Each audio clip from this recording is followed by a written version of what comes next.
Writing Prompts, WP. You were born with a unique set of eyes, ones that allowed you to view the sea as clear as glass. By the time you got old enough to join your ship's crew, you were smart enough to know not to tell them about everything you saw below the waves. Ever since I was a child, I had always been different. It wasn't the way I looked on the outside. I was just like any other sailor, with the same rough hands and sun-kissed skin. It was what I saw, what no one else could. The sea to them was a vast expanse of endless water, a place where fish swam, sharks lurked, and storms brewed. But for me, it was a living thing, a world teeming with wonders and terrors that no one could comprehend. When I first realized my gift, I was no older than 5. I had been playing near the shore, the waves tickling my feet, when I looked down into the crystal clear water.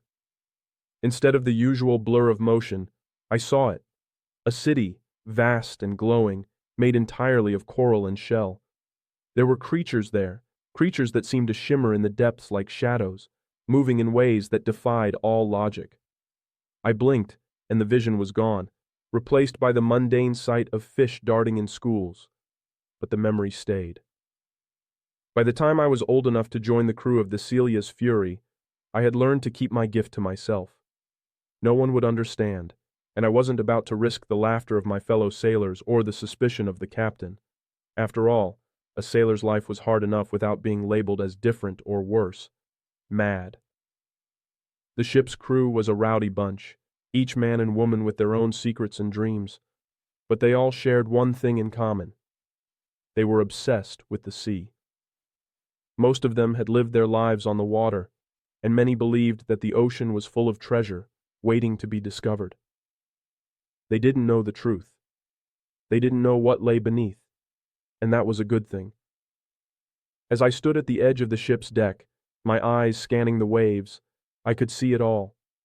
The monstrous leviathans coiling around underwater caverns, the wreckage of old ships sunken into the deep, and the shimmering city I had seen as a child, now even more alive with strange beings. I never spoke of it, though. I couldn't. The crew would never believe me, and the last thing I wanted was for them to think I was seeing things that weren't there. There were days when it was harder to ignore the things below. Some nights, when the moon was high and the ocean still, I could hear whispers rising from the depths, voices, soft and ancient, calling me. I had learned to shut them out, but it wasn't always easy. The sea seemed alive, aware of my presence, as if it wanted to share its secrets with me. Then, one stormy night, everything changed. The ship had been caught in a fierce squall. Waves crashed against the hull and the winds howled, pushing the Celia's Fury into a desperate fight for survival. I stood at the bow, gripping the railing, my eyes wide. Through the rain and mist, I saw something massive rising from the water. The crew screamed in panic, not understanding what I already knew. A creature, ancient and enormous, had breached the surface. Its eyes, dark and fathomless, met mine. The whispers from the depths grew louder, urging me to step closer, to approach the creature. It was a call that tugged at something deep inside me, a part of me that had always known the sea's true nature. "Get back!" Captain Armitage shouted, pulling me away from the railing. But I didn't move. I couldn't. For a moment, everything seemed to stop. The storm, the waves, the ship, they all faded into the background as the creature and I locked eyes. It was as if time itself had frozen, and in that moment, I knew the truth. The ocean wasn't just water and creatures. It was alive, a force that had been here long before humans ever set sail. The creature gave one final mournful glance before sinking back into the depths, disappearing into the black water. The storm faded almost as quickly as it had come, leaving us in an eerie calm. The crew was silent, staring at me as if I had just returned from the edge of the world. "Did you see that?" Armitage asked, his voice hoarse. I nodded slowly, but my mind was elsewhere. I had seen something, yes, but I couldn't tell them. Not now. Not ever.